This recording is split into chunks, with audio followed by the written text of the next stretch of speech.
Mas dias como esses, nós falamos muito de Jesus. Eu queria convidar os irmãos a estudar a história de um homem que teve sua vida muito comparada com a vida de Jesus.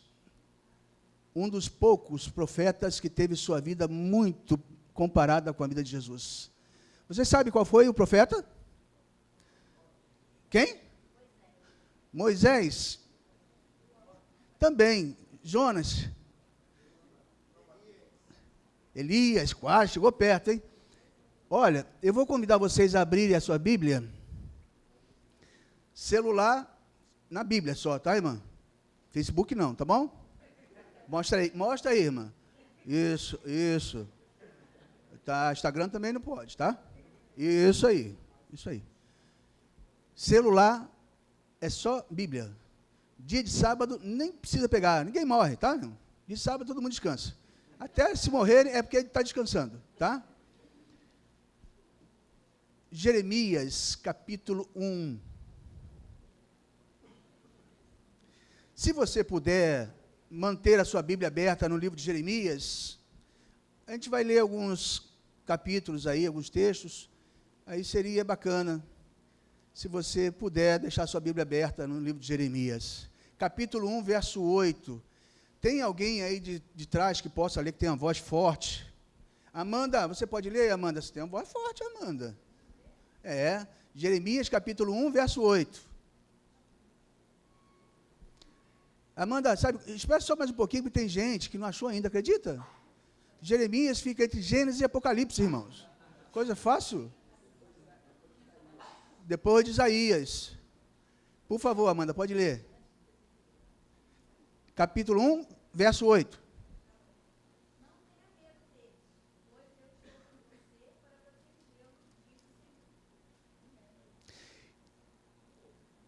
Verso 4 também, Amanda. 4, 5.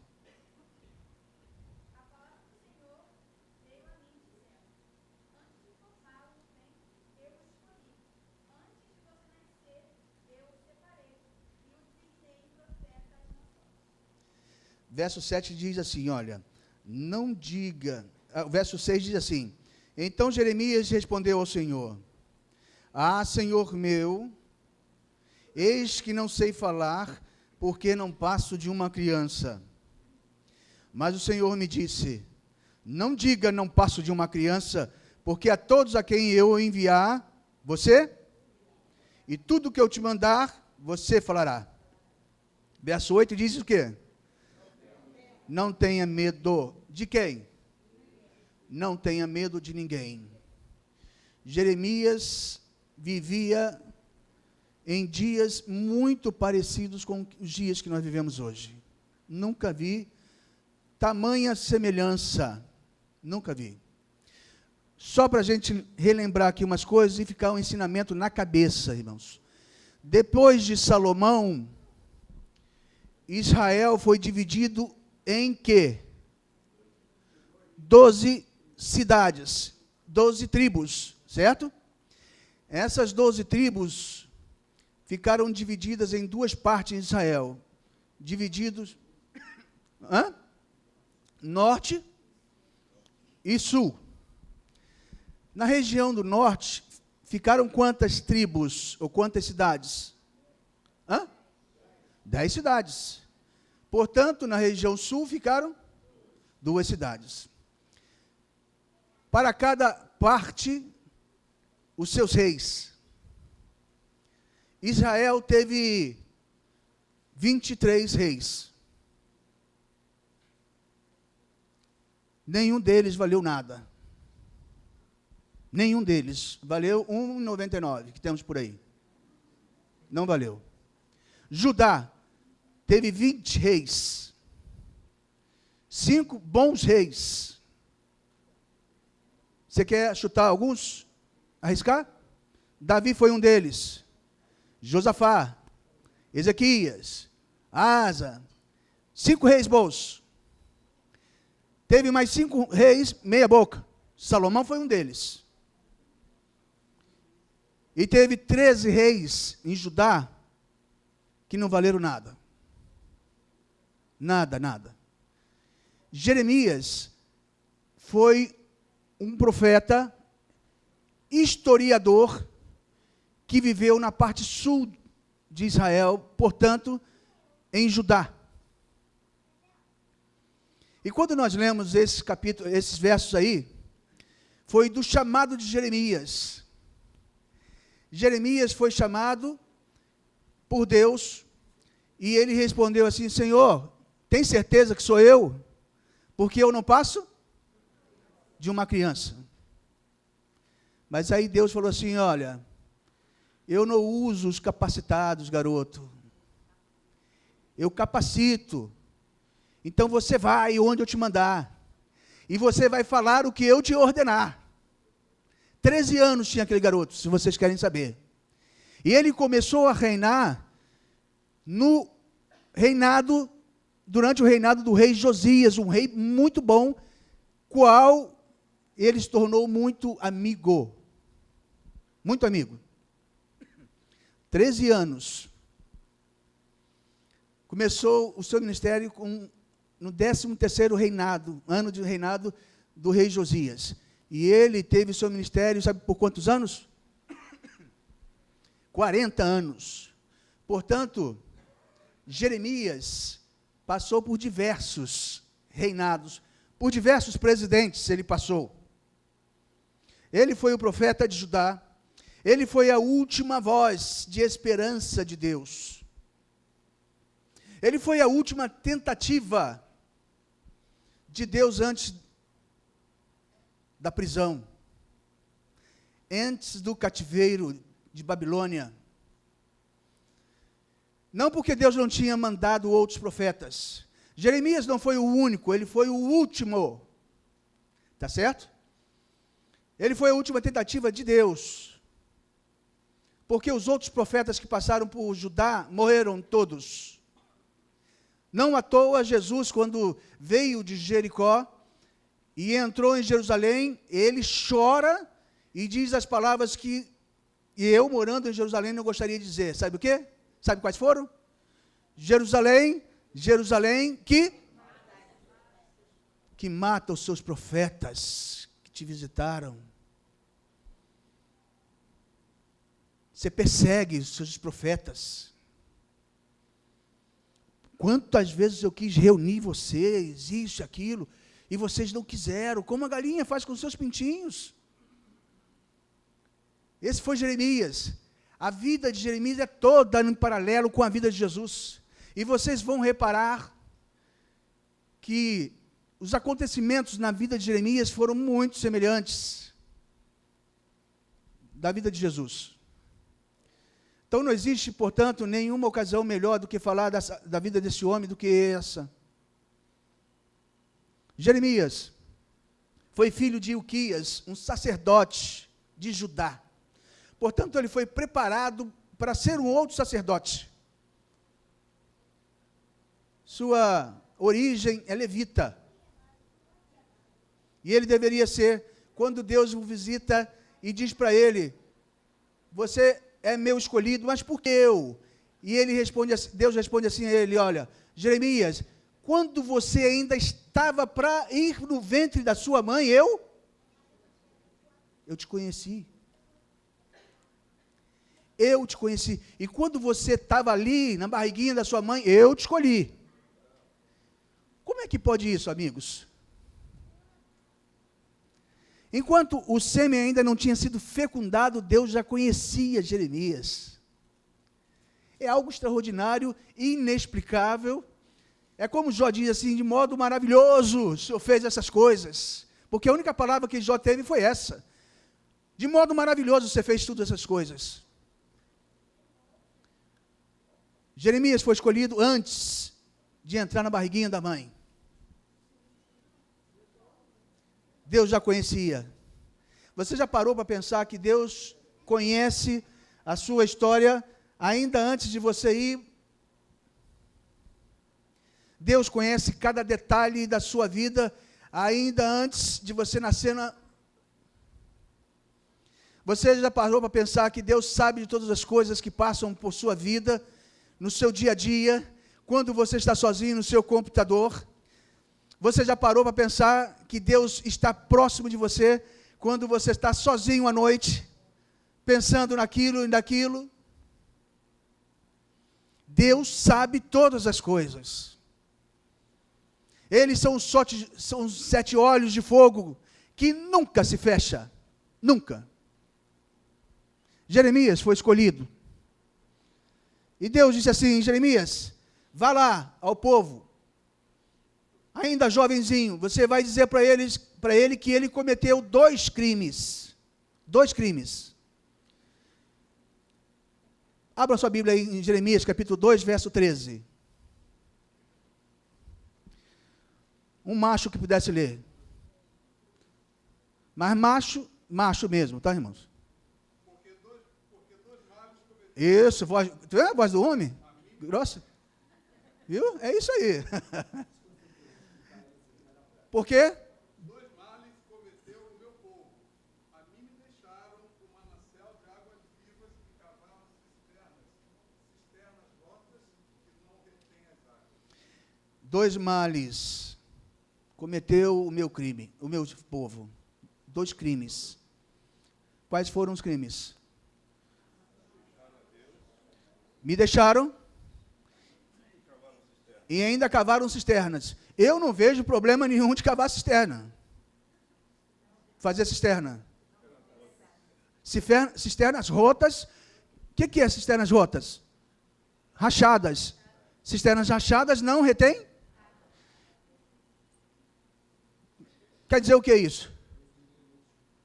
Vocês me abandonaram, saíram do caminho e construíram seus próprios pensamentos intelectuais.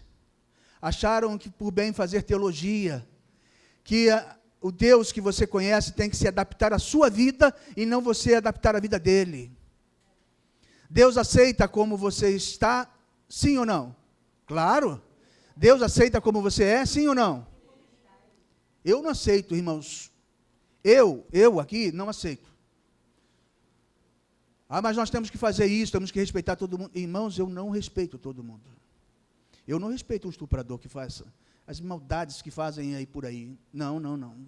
Eu não respeito alguém que mata filhos, que mata esposa. Não, irmãos. Respeito não. E não aceito do jeito que é. Euzinho. Deus também não aceita. Mas Ele aceita como você está. E se você vai até Ele e permanece do jeito que está, é porque você não se encontrou com Ele. Desculpe, irmãos. Você nunca se encontrou com Ele. E aí você vai, em algum momento, vai fazer teologia e vai tentar adaptar a religião à sua maneira. Eu não concordo com isso, então não faço isso e aquilo, e você acaba indo para outros caminhos. Muitas pessoas têm abandonado as fileiras da igreja, viu? Algum problema nisso? Nenhum. Para mim, 0. Vão-se os mensageiros e ficam as mensagens. Mas a Bíblia diz assim: secam-se as árvores, as folhas, mas as minhas palavras, elas nunca vão ser passadas, nunca vão ser antigas, nunca. O povo de Israel escolheu outros deuses, abandonaram Deus. É como os dias de hoje, irmãos.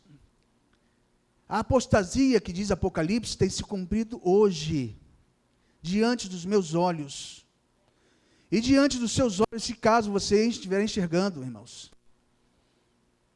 Muita gente que diz assim: descobri outras verdades. Deus não era aquilo que eu pensava. E sabe, lá também aconteceu a mesma coisa. E eu fiquei lendo esse livro de Jeremias, como já li algumas vezes.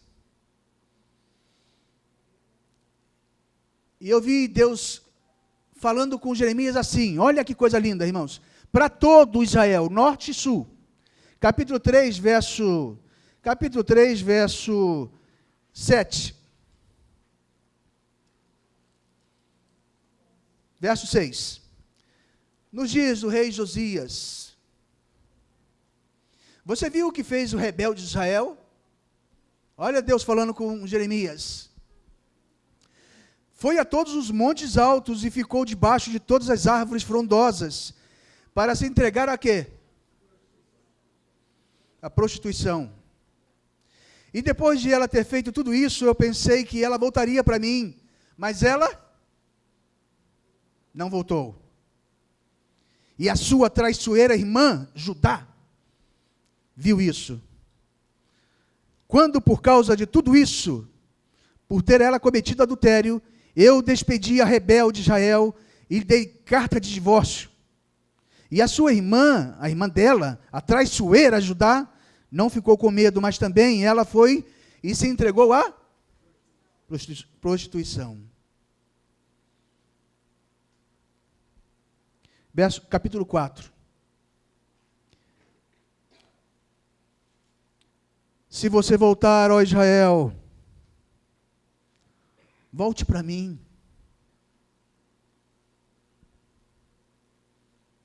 Deus que tem outros mundos, tem um exército de anjos para a sua adoração, consegue fazer um apelo desse para quem não está nem aí para ele. Se você resolver voltar, volta para mim. Se você remover as suas abominações de diante de mim, você não vai andar mais sem rumo. Se Deus. Verso 19 diz assim, Jeremias dizendo, meu coração, eu me contorço em dores. As paredes do meu coração se agita, eu não posso ficar calado.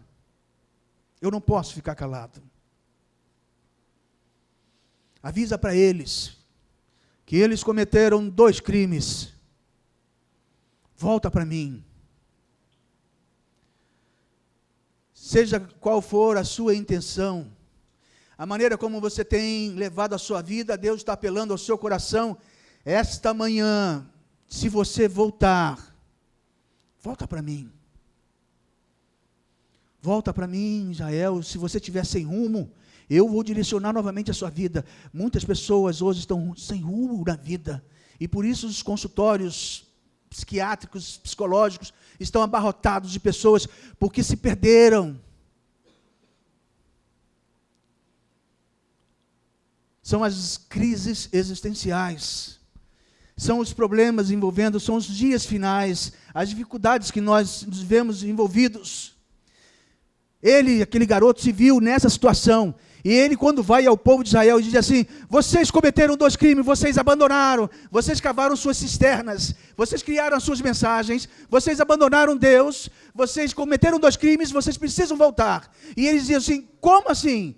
Você é um só, Jeremias, nós somos outros, somos tantos outros. Os outros profetas diziam para eles, não, é isso, o caminho é esse aqui mesmo. Jeremias dizia assim, olha, vocês vão para o cativeiro, se continuarem assim. E eles diziam assim, não há cativeiro nenhum. E os reis chamavam os profetas e diziam assim, qual é a verdade?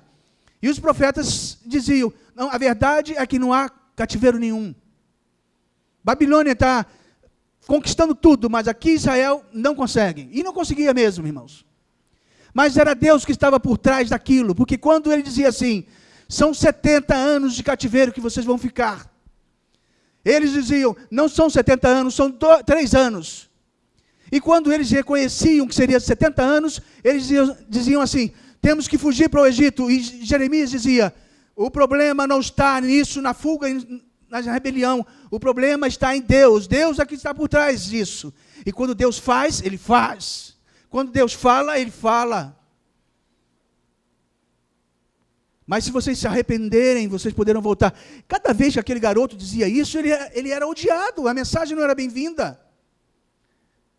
Cada vez que você disser que o sábado é uma aliança de Deus, entre Deus e o homem, o sábado, você vai ser odiado, irmãos. Olha, irmãos, anote o que eu estou dizendo para vocês hoje. Cada vez que você disser, que você ouvir sobre o sábado, esse será um sinal entre Deus e nós. 2 coisas vão fazer com que nós sejamos odiados aqui. Sábado e dízimo. Se preocupem não, eu não sou pastor, viu, irmãos? e devolvo o meu dízimo. E por mim e por meus filhos, eu devolvo. Não me beneficio por nada. Eu frequento um grupo de 10 membros, 15 membros, 20 membros, e eu banco todo o grupo. Não perco nada. Não perco nada, irmãos. Por essas duas coisas, aqui vão entrar muitas dúvidas. Por essas duas coisas vocês serão odiados, por essas duas coisas vocês serão perseguidos, e a Bíblia diz assim em Apocalipse: aquele que perseverar até... Você acha que diz à toa isso? É muito mais do que insistir, é muito mais. Perseverar, aquele que suportar, aquele que aguentar. Jeremias, um jovem, não estava suportando aquilo, porque ele ia até Deus e dizia assim: Senhor, o que eu fiz de errado? Eu estou obedecendo os seus caminhos, as suas ordens, e eles me odeiam por isso. No capítulo 5 ele vai até Deus e diz assim: eu já nem vou mais às festas, ninguém mais me convida para festas. Ninguém mais me convida para contar piadinha, dar risadas. Eu nem estou rindo mais. Eu só vivo na companhia do meu secretário Baruque, que o Senhor mesmo me arrumou para registrar todas as coisas. Que negócio é esse? Eu prego a sua mensagem e sou odiado por todas as pessoas. Os reis querem me matar, as pessoas me batem em mim.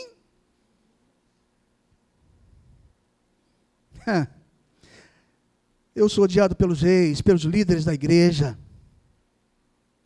Aí ele diz assim: quer saber, Senhor? Maldito é o dia que eu nasci. Olha o sentimento que vem na cabeça do jovem. Não seja bendito o homem que deu a notícia a meu pai do meu nascimento. Aí Deus vai até ele e diz assim: vocês querem ler também? Que aí fica bom, né, irmãos? Então vamos lá. Abra sua Bíblia no capítulo 12, verso 5. Quem é que poderia ler para nós aí no capítulo 12, verso 5? Olha a resposta de Deus para aquele jovem. Deus respondeu: Jeremias, se você se cansa apostando corrida com os homens, como é que vai correr mais do que os cavalos? Se você não se sente seguro numa terra de paz, como é que vai conseguir viver nas matas do Rio Jordão? Pronto, irmão, obrigado. Sabe qual foi a resposta para aquele garoto que foi até Deus? Normal, você pode ir até Deus. Você pode reclamar dos seus sofrimentos, você pode reclamar que isso não está sendo justo. Você pode reclamar de que... Eu também reclamei, irmãos. Falei: Senhor, não fumo, não bebo, e fui acometido por um câncer, Senhor. Eu falei, claro. Eu falei: Senhor, mas o que eu faço de errado para ser sequestrado com o meu filho? Eu também fui. Não há problemas nisso, irmãos, não há problemas nisso.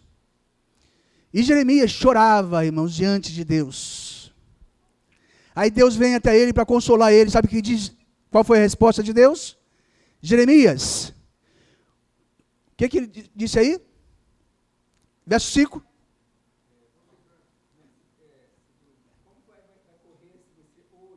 Como é, Jeremias, que você quer competir com um cavalo? Se você não aguenta nem a pé, você não aguenta nem competir com homens. Em outras palavras, ele diz assim: como é que você quer correr uma maratona, se você não aguenta correr 1 quilômetro? Aí Deus consola ele no verso 6. Lê o verso 6 aí, acompanhe aí, irmãos. Não olha para o relógio não, irmão. Hoje eu vou até umas 3 horas. Olha para o relógio não. Verso 6, Ismael. Até os seus irmãos, gente da sua própria família, são traidores. Todos eles criticam Olha, você pelas costas. Não confie neles, ainda que venha com conversa de amigo. garotão, meu filho, quer saber de uma coisa? Você está se sentindo perseguido aí pelos seus amigos? Ó, a sua família, os seus pais, os seus irmãos, eles tramam contra você.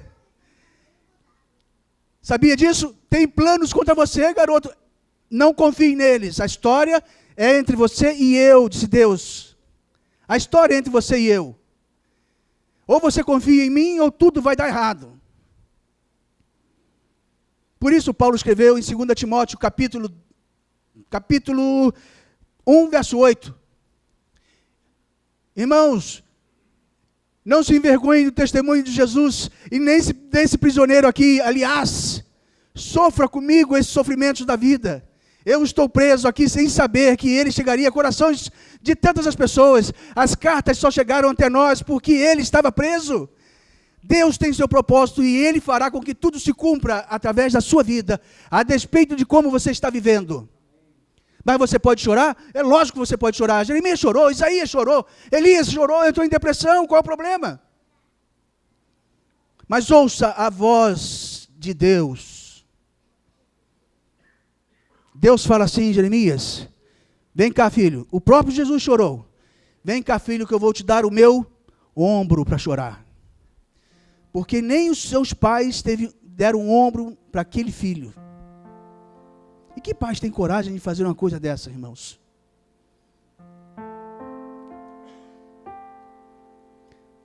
Você já sentiu vontade de chorar por uma situação que você esteja vivendo? Lá na sua família, lá com seus filhos. Eu estou com a minha cunhada em estado crítico no hospital. E eu mandei uma mensagem para ela assim, olha,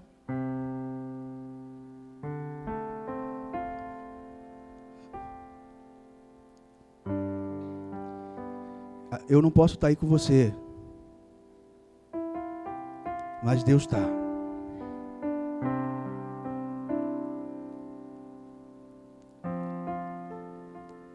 Aconteça o que acontecer, Deus está aí. É o que eu disse para minha esposa quando o médico falou assim, aproveite a vida porque o câncer vai arrasar com você. Eu falei, Deus sabe, amigo. Ele sabe como veio e Ele sabe como vai. E se não for, essa terra vai engolir um cristão louco para ver a segunda vinda de Jesus. Mas você pode chorar? Claro que pode. Pode chorar pelos seus filhos que estão fora da igreja. Pode chorar pelos seus maridos que não aceitaram a verdade. Nos bares da vida, nos vícios, pode. Sofrimento que você tem passado. Essa minha cunhada que está entre a vida e a morte, o seu marido, meu irmão, acaba de perder o emprego. E eu disse para ele assim, irmão, você tem Deus. E Deus me colocou entre ele e você. Entende? Até o final. Pode ser que você não saiba como resolver as questões que você trouxe essa manhã aqui,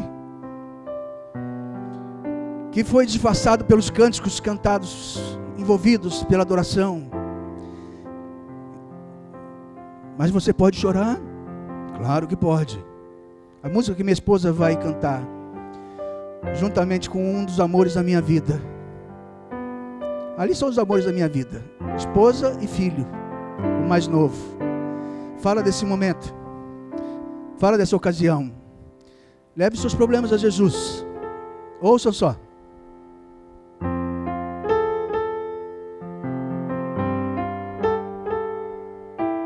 Sei que o dia, Deus, às vezes não parece bom.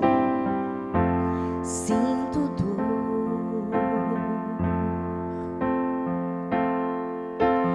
Eu mesma não consigo entender como posso andar aqui sem sofrer.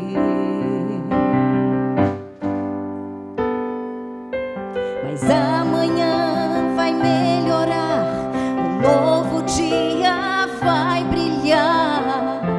Eu sei, então vai passar. E por isso eu peço a Ti, Senhor, que ouve sempre o meu clamor. Dá o Teu ombro pra eu chorar. Que paciência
és meu amparo, eu sei, sempre me estendeu a mão, mesmo quando eu duvidei.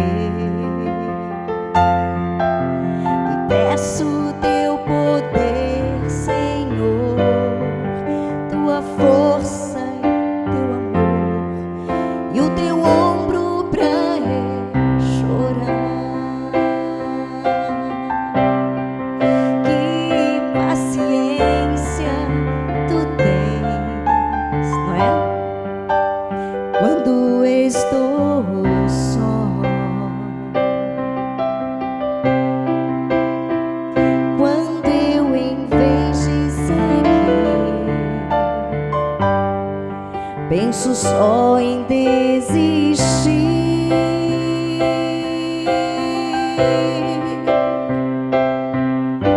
Tu sempre me proteges bem, nos teus braços tu me tens. E quantas vezes pude comprovar, mas novamente estou aqui, tão cansada, triste sou. Dá o teu ombro pra eu chorar.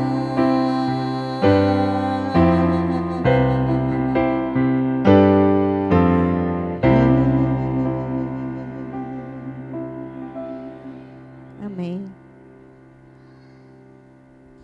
E aí no capítulo 6, mostra Jeremias indo ao povo mais uma vez e pedindo para eles assim: voltem para o antigo caminho. Mas eles respondem: nós não queremos mais voltar para a igreja, nós não queremos voltar mais para o antigo caminho, nós encontramos outros deuses. Então Jeremias vai até Deus no capítulo 6 e intercede pelo povo, ora pelo povo, chora pelo povo, e Deus responde a ele assim: não ore mais por eles, eu não vou mais ouvir. Não chore mais por eles, eu não vou mais ouvir. Não interceda mais por eles, eu não vou mais ouvir enquanto eles não se arrependerem. Então não sei mais o que fazer, disse Jeremias. O meu limite é esse. E Deus falou assim: chegou ao seu limite? Você chegou ao seu limite dos problemas que você está vivendo, das dificuldades que você está enfrentando? Chegou aos seus limites?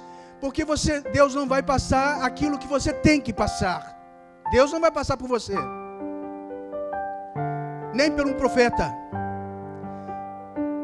Mas aquele era o limite de Jeremias. E foi aí que Deus chamou Jeremias e disse assim: vem cá, meu filho, vai até o sul de Jerusalém.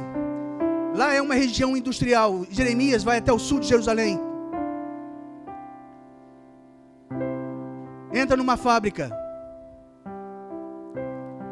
e ele vê um oleiro trabalhando ali na sua obra. E no capítulo 18 de Jeremias tem toda essa cena de Jeremias vendo o oleiro trabalhando com a sua obra.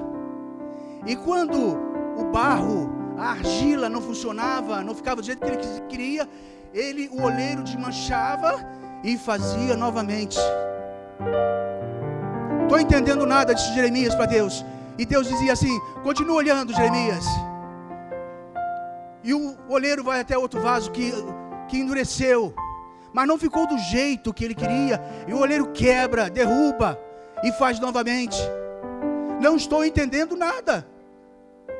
E Deus disse assim: Jeremias, fala para o povo que o vaso, o barro, a argila são matérias-primas simples, mas são importantes. Por que vocês estão dando prioridades às coisas que vocês acham mais importantes? Irmãos, água é importante, é essencial. Família é importante, é essencial. Damos valor a isso? Damos valor à água? Ou você acha que eu tive câncer de rins à toa? Damos valor à nossa família? Por que será que estamos trabalhando demais, além do limite? Trabalho é importante, é essencial. Porque as pessoas querem ser uma matéria-prima de importante valor, irmãos. Por quê? Nos nossos dias hoje tem voltado a geladeirazinha, aquele vaso de barro.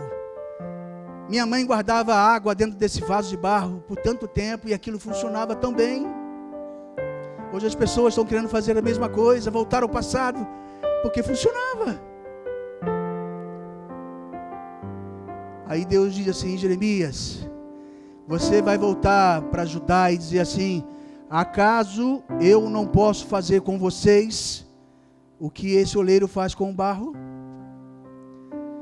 Eles foram longe demais, mas eu posso quebrar a vida deles se eles se arrependerem e posso construir uma nova vida. Deus pode fazer isso com você, amigo. Se você acha que foi longe demais, se você desceu longe demais, vai e diga para Israel que assim como o vaso, o barro era na mão do oleiro, sois vós nas minhas mãos, e eu posso restabelecer o seu futuro, o seu presente, eu posso dar gosto à sua vida, eu posso tirar você desse sentimento que você tem tido de morte, quando eu sou vida. Eu posso mudar, e Deus muda, irmãos. Quantas pedras hoje têm falado por aí, quantas pessoas famosas têm se encontrado com Jesus, quantas crianças têm tido visão de Jesus, quantos idosos têm recebido mensagens, irmãos. E por que é que nós estamos festejando essas festas de hoje? Será que vocês não têm visto as coisas que estão acontecendo? Vocês não têm percebido os sinais que já desenrolaram diante dos nossos olhos?